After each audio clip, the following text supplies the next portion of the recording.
Hello and welcome to Frontrunner Motorsport, and I bring to you the dreadful news that Andretti's bid to join the Formula One grid in either 2025 or 2026 has been denied by the Formula One management group, which might be one of the most corrupt entities in motorsport, which is saying something because motorsport is unfortunately quite corrupt in various ways.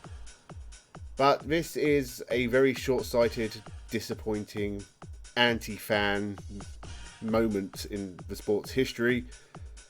It's had some dodgy moments, of course, Formula One, but this is just a real sting in the tail.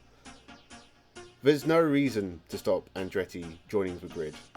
The only people against it are the other teams who are scared of losing an 11th of their prize money, and now the Formula One management group, which is largely backed by the teams, has decided that it does not make monetary sense to let Andretti join the grid, which is ridiculous. But what their point is, it was mostly based around, well, firstly, Michael Andretti was supposed to attend a meeting in person and he did not.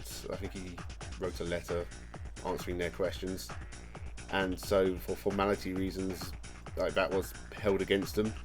But it was also because Cadillac, who are joining this Andretti effort and have stated their intention to join the Andretti effort, are not doing that until 2028. So Andretti won't have Cadillac engines for another, if they're joining in 2026, it's a couple of years. And the FOM have said that if Cadillac were joining with Andretti straight away, it would make more sense. It's only feasible if a big manufacturer is behind them, because they don't want another team joining the grid and another team having to give them engines. Despite the fact that makes absolutely perfect sense. There are rules in place where, say Red Bull for some reason suddenly lost their supply of engines, another team would have to supply them, which makes complete sense.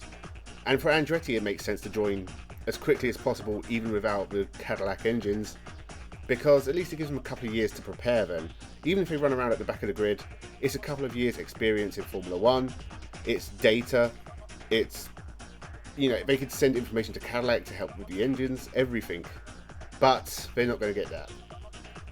And honestly, I would not be unhappy to see Andretti on the grid with Alpine engines.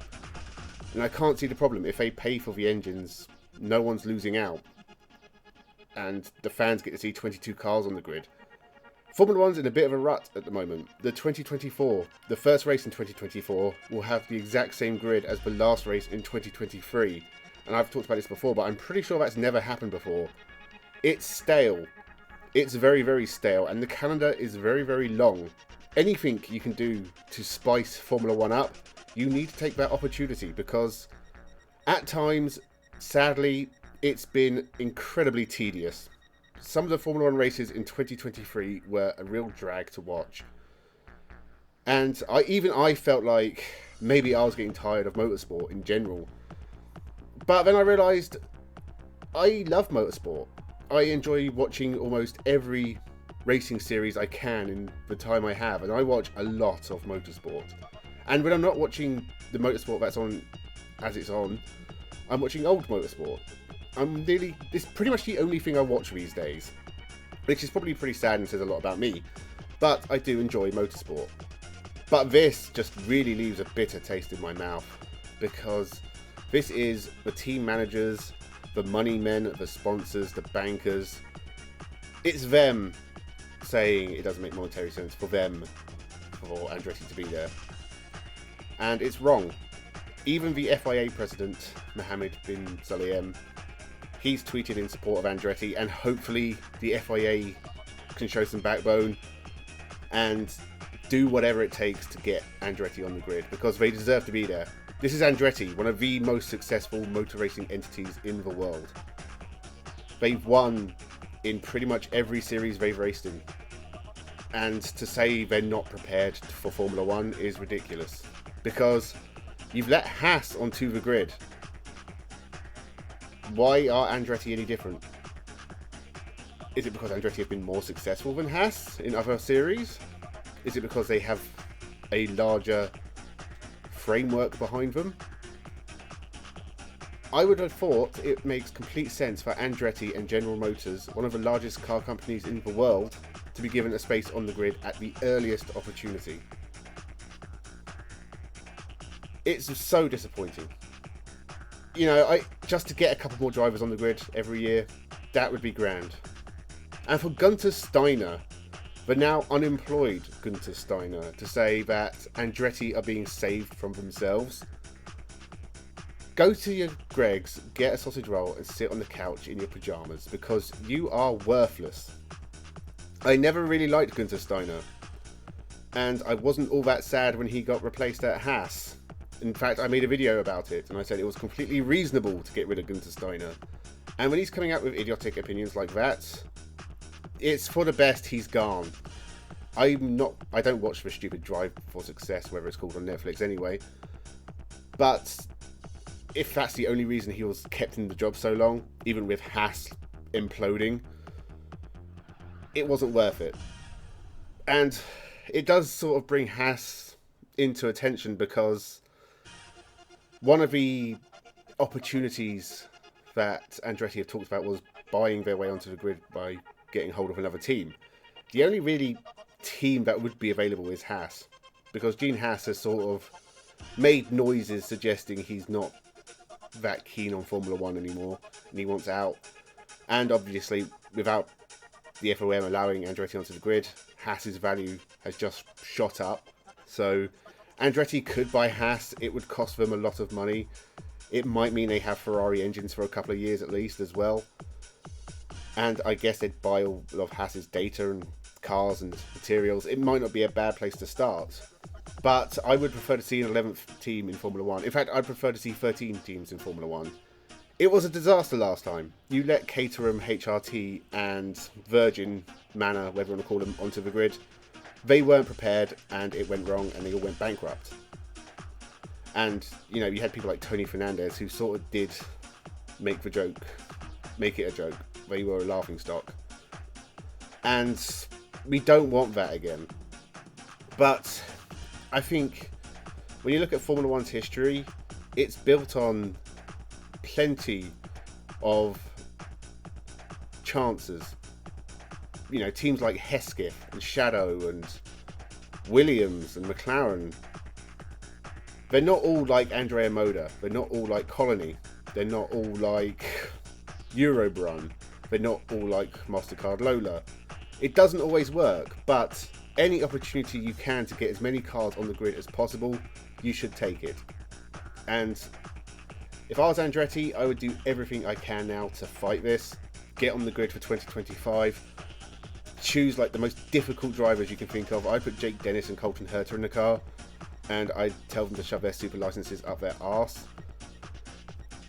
Honestly, if this is the way forward, there's plenty of teams out there who have ambitions to be in Formula One and could probably do it, even for a short time.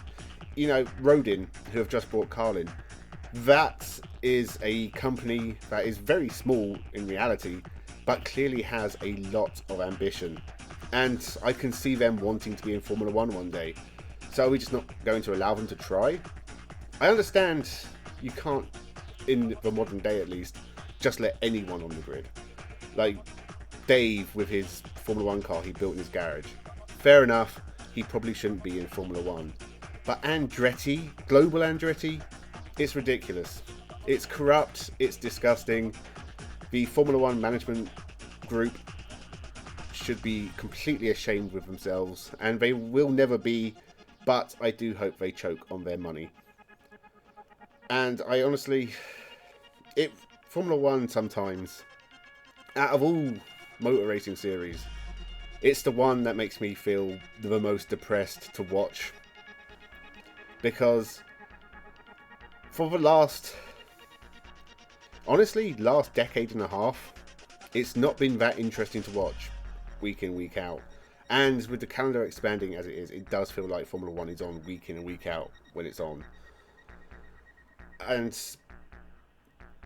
they constantly come up with ideas or do things that are just, they feel very like it's just a slap in the face to fans. There isn't a fan in the world who doesn't see Andretti on the grid, and if they say they do, they're wrong.